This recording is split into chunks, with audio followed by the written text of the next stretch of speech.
Life में चीज़ों को लेकर क्रिटिसाइज करने वाले लोगों की कमी नहीं है। जीवन में कई बार ऐसे क्षण आते हैं जब लोग आपको बिना बात के किसी चीज़ के लिए आलोचना कर देते हैं और कई बार आपको ऐसा फील होता है कि ये क्या बकवास हो रहा है मेरी ज़िंदगी में। यानी कि पूरी दुनिया में ऐसे लोग भरे पड़े हैं जो किसी न किसी बात पे आपके खिलाफ कुछ न कुछ बोल देंगे ही। एक बेहतर सा एग्जाम्पल ले सकते हैं क्रिकेट मैच का। क्रिकेट का जब मैच चल रहा होता है कि बैट्समैन अपनी पूरी शिद्दत से बैटिंग कर रहा होता है और एक गलती होती है और कई बार वो आउट हो जाता है और इस गलती के बाद पूरे स्टेडियम में अलग अलग तरह के लोगों की अलग अलग तरह की आलोचना होती है। यानी कि कुछ लोग ये कहते हैं कि ये बैटिंग इस तरीके से नहीं करके किसी और तरीके से करना चाहिए था, ये क्या गलती कर दी, तुम इतने महान प्लेयर हो, ये सब नहीं होना चाहिए। जी हाँ, इसी तरीके से जब हम जीवन के क्रिकेट मैच में खेल रहे होते तो हमारे पास भी दर्शकों की कमी नहीं है। लोग ऐसे मिल ही जाएंगे जो अपने अपने कमेंट देंगे। अब ग्राउंड के बाहर से कमेंट करने वाले लोग बहुत मिलेंगे, इसमें से कुछ अपने हो सकते हैं और इसमें से कुछ गैर भी हो सकते हैं। तो आलोचना को हैंडल करने के लिए सबसे पहली जरूरत यह है कि हम ये जानने की कोशिश करें कि ये आलोचना करने वाले लोग हैं कौन। इसको कैटेगराइज करेंगे तो आपको दो तरह के लोग मिलेंगे। एक जो आपके अपने हैं, जो आपके खास हैं, जिनके द्वारा बोली गई बात आपके लिए मायने रखती है और आपकी लाइफ में उसका इम्पैक्ट हो सकता है।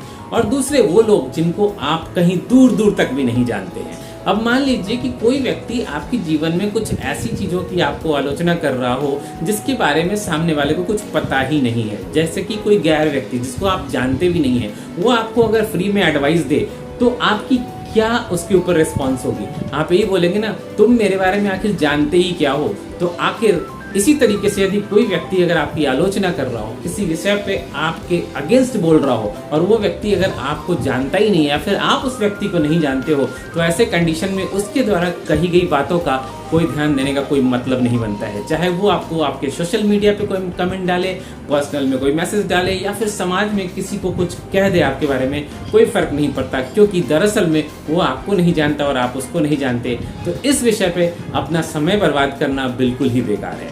अब आते हैं पहले कैटेगरी पे, जिनको आप जानते हैं, जो आपके खास हैं, जैसे कि आपके परिवार वाले, आपके मित्र, आपके भाई बहन, आपके माता पिता। वैसे लोग जो आपसे बहुत नज़दीकी से जुड़े हुए हैं और काफ़ी वर्षों से आपके साथ रहते हैं या आपके जीवन के भागीदार हैं।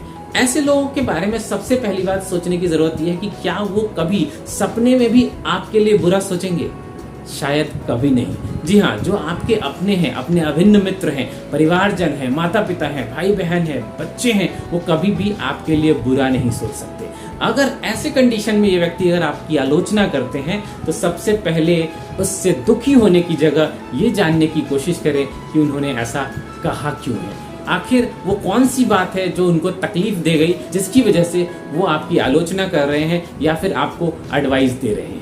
सिचुएशन शायद ये हो सकती है कि कहीं ना कहीं उनके सर्कमस्टांसेस डिफरेंट है। जैसे कि हमारे पेरेंट या हमारे गार्जियन या हमारे एल्डर ब्रदर और दादा दादी ऐसे लोग हैं जिनका एक पर्टिकुलर सिचुएशन, एक एरा अलग था, सर्कमस्टांसेस अलग थे, हमारा एरा अलग हो सकता है। ऐसे सिचुएशन में हो ही सकता है कि सेम काम दो अलग अलग तरीकों से किया जाए। पहला उस तरीके से जैसा कि हमारे पेरेंट ने किया था या हमारे जानने वालों ने किया था। दूसरा वो तरीका हो सकता है जैसे कि हम जानते हैं। ये सेम सिचुएशन लागू होती है हमारे कलीग्स के ऊपर भी, हमारे ऑफिस में साथ काम करने वाले लोगों के ऊपर और कई बार हमारे सुपरवाइजर के ऊपर भी।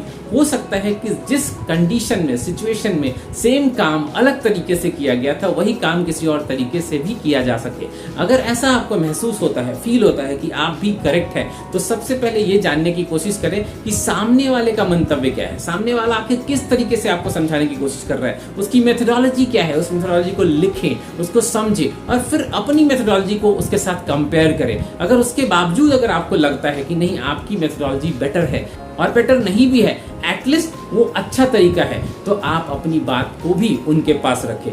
उस समय ना रखें जिस समय आर्गुमेंट हो रहा है, उस समय ना बात करें जिस समय सामने वाला व्यक्ति आपको कुछ एडवाइस देने की कोशिश कर रहा है। पहले उसको सुने, उसको अपनी बातों के साथ कंपेयर करें, खुद लिखें और लिखा हुआ प्लान जाके प्रपोज करें। चाहे वो आपके घर के पेरेंट हो, आपके गार्जियन हो, भाई बहन हो, दोस्त हो, या फिर आपके ऑफिस में काम करने वाले आपके कलीग या सुपरवाइजर हो, आप उनको अपना प्रेजेंटेशन बाद में दें और उनको समझाएं कि आप किस प्रकार से अलग सोचते हैं, आप किस प्रकार से उसी चीज को अलग तरीके से करने की सोच रखते हैं। और ऐसे कंडीशन में आप पाएंगे कि ये आलोचना, जिसे आप पहले आलोचना समझ रहे थे, वो दरअसल में एक एडवाइस था जो आपके भले के लिए था। दरअसल में होता क्या है कि जब हमारी आलोचना होती है तो हम सबसे पहले ये सोचते हैं कि कोई हमारे बारे में ऐसा कैसे बोल सकता है, हम उसे पर्सनल ईगो पे ले लेते हैं। और ये ह्यूमन टेंडेंसी है, इसमें मेरी और आपकी कोई गलती नहीं है, ये ह्यूमन नेचर ही ऐसा है कि हम ऐसा महसूस करते हैं। लेकिन जो व्यक्ति इस नेचर के ऊपर आ गया वही सक्सेसफुल इंसान बनता है। तो जीवन में सफलता के लिए आलोचनाओं को सही तरीके से हैंडल करना भी